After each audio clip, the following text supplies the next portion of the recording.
Iran అమెరికాల మధ్య కాల్పుల విరమణ ఈ వారంలో ముగియబోతోంది. రెండో విడత చర్చలు రేపు జరుగుతాయని ట్రంప్ ప్రకటించారు. ఇవాళ జేడీ వాన్స్ బృందం పాక్ చేరుకోబోతోంది. అయితే చర్చలపై ఇరాన్ ఇప్పటి వరకు స్పష్టత ఇవ్వలేదు. చర్చలకు నో చెబుతున్నట్లుగా వార్తలు వస్తూ ఉన్నాయి సార్. కారణం ఏంటంటే ఓడ రేవుల దిగ్బంధం తొలగేదాకా చర్చలు ఉండవు అని చెప్పి ఇరాన్ చెబుతూ ఉన్నట్టుగా వార్తలు వస్తూ ఉన్నాయి. ఒప్పందానికి రాకుంటే ఇరాన్ సర్వనాశనమే అని చెప్పి మరోవైపు ట్రంప్ కూడా డెడ్లీ వార్నింగ్ ఇస్తూ ఉన్నారు. సార్ పరిస్థితి చూస్తుంటే మళ్ళీ మొదటికి వచ్చినట్టు అనిపిస్తోంది, ఏమంటారు సార్? అంటే వాస్తవంగా ఇప్పుడు latest news even JD Vance కూడా రావడం లేదు. అంటే స్టీవ్ విట్కాఫ్ అండ్ జారెడ్ కుష్నరే వస్తున్నారు అని, అలాగే ఇరానియన్ డెలిగేషన్ మేము రెండవ దఫా చర్చల్లో పాల్గొనమని కూడా ప్రకటించేశారు. యాజ్ ఆఫ్ నౌ నేను ఇప్పుడు మాట్లాడుతున్న సమయానికి. So this can change. April 20th రోజు మార్నింగ్ వరకు ఇది ఉన్న సిచ్యువేషన్. దీనికి కారణం ఏంటి అంటే ట్రంప్ ఉన్నటువంటి ప్యానిక్. అంటే ట్రంప్ ఒక గందరగోళ పరిస్థితిలో ఉన్నాడు. సో మీకు ఎంత ప్యానిక్లో ఉన్నాడు అంటే ఇరాన్ స్పష్టంగా చెప్పింది, ఒకటి ఎక్సెసివ్ డిమాండ్స్, రెండు ground situation, first ground situation, second excessive demands, third contradictory statements and shifting stands. ఈ మూడిటి వల్ల మేము చర్చలకు వెళ్ళలేకపోతున్నాం అని ప్రకటించారు. సో చర్చలకు మొదటిది తీసుకుంటే గ్రౌండ్ సిచ్యువేషన్. మీరు ఈ క్రోనాలజీ ఆఫ్ ఈవెంట్ చూస్తే మీకు కాల్పుల విరమణ కుదిరింది, తర్వాత మీకు జేడీ వ్యాన్స్ బృందము వచ్చి మాట్లాడింది. ఆ చర్చలు అగ్రిమెంట్ దారి తీయలేదు, కానీ జేడీ వ్యాన్సే చెప్పింది అనేక అంశాలు చర్చించామన్నారు. అందులో కీలకమైంది ఇజ్రాయెల్కు లెబనాన్కు మధ్య జరిగినటువంటి ఒప్పందం. ఎప్పుడైతే ఇజ్రాయెల్కు లెబనాన్కు ఒప్పందం కుదిరిందో వెంటనే ఇరాన్ మా కీ డిమాండ్ను అంగీకరించారు కనుక మేము స్టేట్ ఆఫ్ అర్మోజ్ జలసంధిని మేము ఫ్రీ చేస్తాం, బ్లాకేడ్ తొలగిస్తామని ప్రకటించారు. బ్లాకేడ్ తొలగించింది కూడా. తొలగించిన తర్వాత మరి ఆటోమేటిక్గా అమెరికన్ నావల్ బ్లాకేడ్ వెళ్ళిపోవాలి, అంటే ఇరాన్ నౌకా దిగ్బంధనం వెళ్ళిపోవాలి. ఎందుకు? హర్మూజ్ జలసంధిని ఇరాన్ మూసేసింది గనక అందుకు కౌంటర్గా Trump Iran naval blockade impose చేశారు. ఎప్పుడైతే హర్మూజ్ స్ట్రైట్ను ఇరాన్ ఫ్రీ చేసిందో ఆటోమేటిక్గా యుఎస్ నావల్ బ్లాకేడ్ కూడా ఎండ్ కావాలి. కానీ ఎండ్ చేయకుండా ఇది కంటిన్యూ అవుతుంది ఫైనల్ డీల్ కుదిరేంత వరకు అన్నాడు. అంటే ఫస్ట్ ట్రంప్ చేసిన దెబ్బ ఇది. అంటే ఈ వాతావరణం పూర్తిగా చెడిపోయటానికి the one and only reason Trump వైఖరితానికి ఇది ఉదాహరణ. సో సీక్వెన్స్ ఆఫ్ ఈవెంట్ చూడండి మీరు. ఇజ్రాయెల్ లెబనాన్ల మధ్య డీల్ కుదిరిన ట్రంప్ ప్రకటించాడు. అందులో కూడా వాస్తవంగా ఒక తిరకాసు ఉంది. లెబనాన్ ప్రభుత్వంతో డీల్, అది హిజ్బుల్లాతో కాదు డీల్. కానీ కొట్లాడుతున్నది ఇజ్రాయెల్తో హిజ్బుల్లా, లెబనాన్ ప్రభుత్వం కాదు. లెబనాన్ ప్రభుత్వంలో హిజ్బుల్లా భాగమే, కానీ అది హిజ్బుల్లా మాత్రమే కొట్టాడు, లెబనీస్ ఆర్మీ కొట్లాడతలేదు. The fight is only between Israel and Hezbollah. So Lebanese army కాదని. సో అందువల్ల మరి ఒప్పందం అంటూ కుదిరితే హిజ్బుల్లాతో కుదరాలి, కానీ అయినా మీకు లెబనాన్తో కుదిరిందని మేము హానర్ చేస్తాము అన్నారు. ఎందుకంటే హిజ్బుల్లా అనేది with in the Lebanon power operators లో భాగం, కానీ అది ఇండిపెండెంట్ గా పనిచేస్తుంటుంది. నేను ఇదో ఒక లెబనీస్ చరిత్ర చెప్పినప్పుడు చెప్పాను. 1943లో పోస్ట్ ఫ్రాన్స్ వలస పాలన ముగిసాక లెబనాన్ ఆమోదించిన రాజ్యాంగం ప్రకారం there is a power sharing between 3 major communities.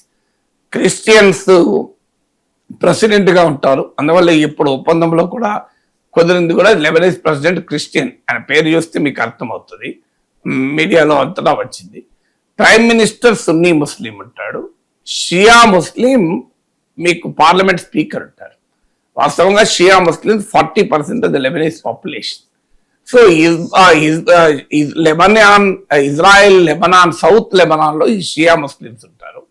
ఈ షియా ముస్లింల నుంచి వచ్చిన రెసిస్టెన్స్ గ్రూప్, అంటే పిఎల్ఓను లెబనాన్ నుంచి ఇజ్రాయెల్ యుద్ధం చేసి తరిమి కొట్టాక ఆ షియాల ప్రతిఘటన నుంచి హిజ్బుల్లా పుట్టింది.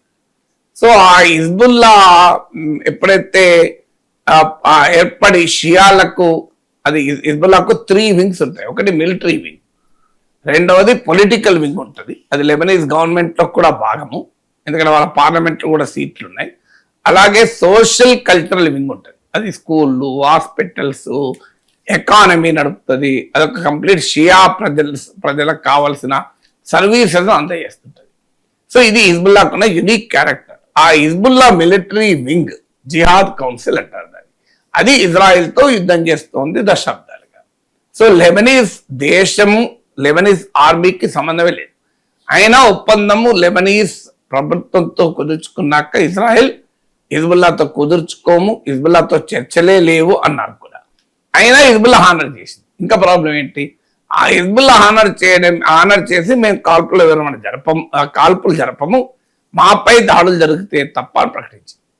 ఆ తర్వాత మీకు ఇరాన్ వెంటనే రెస్పాండ్ అయ్యి స్ట్రైట్ ఆఫ్ హార్మోజ్ ఫ్రీ చేసింది. అంటే ఇంత వాతావరణం అనుకూలంగా మారుతుంటే ట్రంప్ ఏం చేశాడు, నావల్ బ్లాకేడ్ కొనసాగుతుంది అన్నాడు. సో నావల్ బ్లాకేడ్ ఎందుకు కొనసాగుతుంది, ఆన్సర్ లేదు. ఫైనల్ డీల్ అయ్యేదాకా ఉంటుంది. ఇప్పుడు ఎవరైనా ఇద్దరి మధ్య చర్చలు జరుగుతుంటే ఒకరు ఒక కన్సెషన్ ఇస్తే ఇంకోరు కన్సెషన్ ఇస్తేనే అగ్రిమెంట్ కుదురుతుంది. కానీ వన్ సైడ్ మాత్రం నేను ఏమి ఇవ్వను, ఎదుటోడు మాత్రం అన్నీ ఇవ్వాలంటే సాధ్యమయ్యే పని కాదు. ఇప్పుడు అదే జరుగుతోంది. అమెరికా ఎప్పుడైతే నావల్ బ్లాకేడ్ నేను తొలగించను అని చెప్పిందో, ఇరాన్ వెంటనే స్ట్రైట్ ఆఫ్ హార్మోజ్ పైన మళ్ళీ బ్లాకేడ్ విధిస్తున్నట్లుగా ప్రకటించింది. అంటే సిచ్యువేషన్ మళ్ళీ మొదటికి వచ్చింది. ప్రకటించడమే కాదు, యాక్షన్ కూడా మొదలైంది. ఇప్పుడు ఇండియన్ షిప్స్ పై కూడా ఈ ఫ్రీ అయింది అనుకోని మన వాళ్ళు వెళ్ళారు, ఇండియన్ ఫ్లాగ్ తో ఉన్న షిప్స్ ఉంటే అది IRGC తో కోఆర్డినేట్ చేసుకొని వెళ్ళలేదని ఫైరింగ్ జరిగింది. ఇండియన్ షిప్స్ పై కూడా ఒక ఫ్రెండ్లీ నేషన్ అయిన ఇండియన్ షిప్ కూడా ఫైరింగ్ జరిగింది. ఇప్పుడు లేటెస్ట్ గా ఏంటంటే Iranian cargo ship Bandar Abbas port నుంచి చైనాకు వెళ్తోంది. సో ఎందుకంటే ఇరాన్ కు చైనాకు మధ్య ఆయిల్ ట్రేడ్, ఇతర ట్రేడ్ నడుస్తుంది. సో దాన్ని అమెరికన్ నావల్ బ్లాకేడ్ ఉంది, ఎట్లా వెళ్తారు మీరు అని చెప్పి, అంటే ఇరాన్ పోర్ట్లోకి ఎవరు రాకూడదు, ఎవరు పోకూడదు అన్నది అమెరికా వాదన. ఫలితంగా ఇరాన్ కార్గో షిప్ పైన ఫైరింగ్ చేసింది అమెరికా. చేసి ఇరాన్ షిప్ ను కైవశం క్యాప్చర్ కూడా చేసుకుంది. అది ఇరాన్ కూడా ధృవీకరించింది. ట్రంప్ కూడా ప్రకటించాడు, మేము ఇరాన్ షిప్ క్యాప్చర్ చేసుకున్నాం, మా దగ్గర ఉందని. దీంతో ఇప్పుడు ఆ ప్రాంతంలో ఉన్న వార్షిప్స్ పైన ఇరాన్ డ్రోన్ అటాక్ చేసింది. అయితే ఎంత నష్టం జరిగింది అనేది ఇంకా తెలియదు. మీకు డ్రోన్ అసలు నష్టం జరిగిందా లేదా, సింబాలిక్ గానా, అది సబ్స్టాన్షియల్ తెలియదు. బట్ అమెరికన్ వార్షిప్స్ పైన ఇరాన్ దాడి చేసినట్టుగా ప్రకటించింది. సో అందువల్ల ఈ సిచ్యువేషన్ మీకు ఈ క్రోనాలజీ ఏమర్థం అవుతుంది క్లియర్ గా, Trump is not honouring his own words. మీరు స్ట్రైట్ ఆఫ్ హార్మోజ్ బ్లాకేడ్ తొలగించండి, యుద్ధమే ఆగిపోతుంది అన్నాడు. కానీ ఇప్పుడు స్ట్రైట్ ఆఫ్ హార్మోజ్ బ్లాకేడ్ తొలగించాక కూడా యుద్ధం ఆపకపోగా నావల్ బ్లాకేడ్ కూడా ఆపనని చెప్పి మీకు ఇరాన్ నుంచి చైనాకు వెళ్తున్న షిప్ పైన ఫైరింగ్ చేస్తే ఇప్పుడు ఇరానే ఈ స్థాయిలో రియాక్ట్ అయి మళ్ళీ చర్చలకు రామని ప్రకటించింది.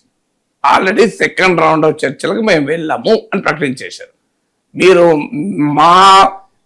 మేమేమో అన్ని దేశాల షిప్స్ ను ఎలో చేస్తుంటే మీరు మా షిప్స్ ను ఆపితే మేము ఎందుకు ఊరుకుంటాం అన్నది ఇరాన్ స్పీకర్ ప్రకటించాడు. ఇప్పుడు ఇందులో మరి చైనా కనుక రియాక్ట్ అయితే ఇంకా కాంప్లెక్స్ అవుతుంది. ఆల్రెడీ చైనా హెచ్చరించింది అమెరికాను, మాకు ఇరాన్తో ఉన్నటువంటి ట్రేడ్ అగ్రిమెంట్స్ మేము హానర్ చేస్తాం, అది మీకు సంబంధం ఉన్న అంశమే కాదు అని చైనా ఇప్పటికే అమెరికాను తీవ్రంగా హెచ్చరించింది. ఇప్పుడు ఇరాన్ నుంచి చైనాకు వెళ్లే షిప్ పైన అటాక్ ఇది. అందువల్ల మరి చైనా ఎలా రియాక్ట్ అవుతుంది, తమ దగ్గరికి వచ్చే షిప్ పైన అటాక్ చేయడం ఏంటి అనే క్వశ్చన్ ఆటోమేటిక్గా వస్తుంది.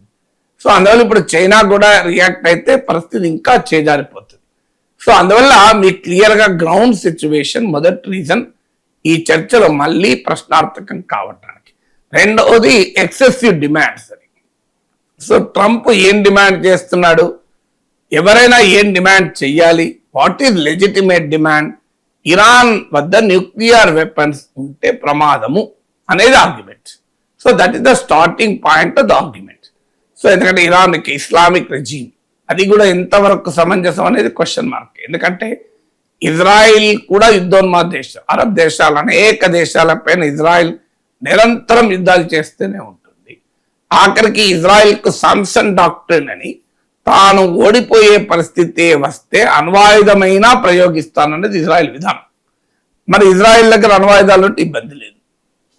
పాకిస్తాన్ ఇస్లామిక్ దేశం, తీవ్రవాదాన్ని ప్రోత్సహించే దేశం. పాకిస్తాన్ దగ్గర అణ్వాయుధాలు ఉంటే ఇబ్బంది లేదు. కానీ ఇరాన్ దగ్గర మాత్రం అణ్వాయుధాలు ఉండకూడదు, ఎందుకంటే అది టెర్రరిస్ట్ కంట్రీ, అది ఇస్లామిక్ కంట్రీ. ఈ రెండు క్వాలిఫికేషన్లు పాకిస్తాన్ వర్తిస్తాయి.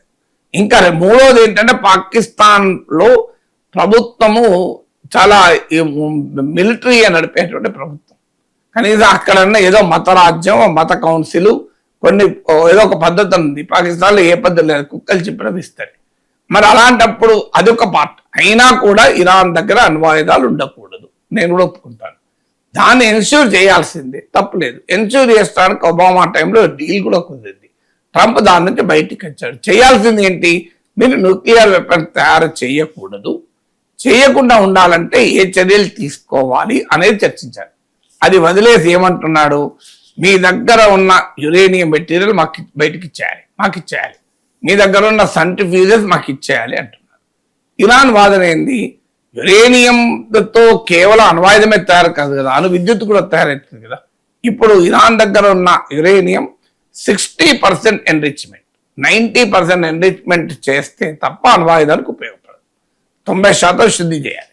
అది ఇప్పుడు 60% శుద్ధి చేసి మాత్రమే ఉంది. అంటే ఇప్పుడు అణ్వాయుధానికి వాడలేదు, ఇప్పుడు కేవలం న్యూక్లియర్ పవర్ ప్రొడక్షన్కే వాడచ్చు.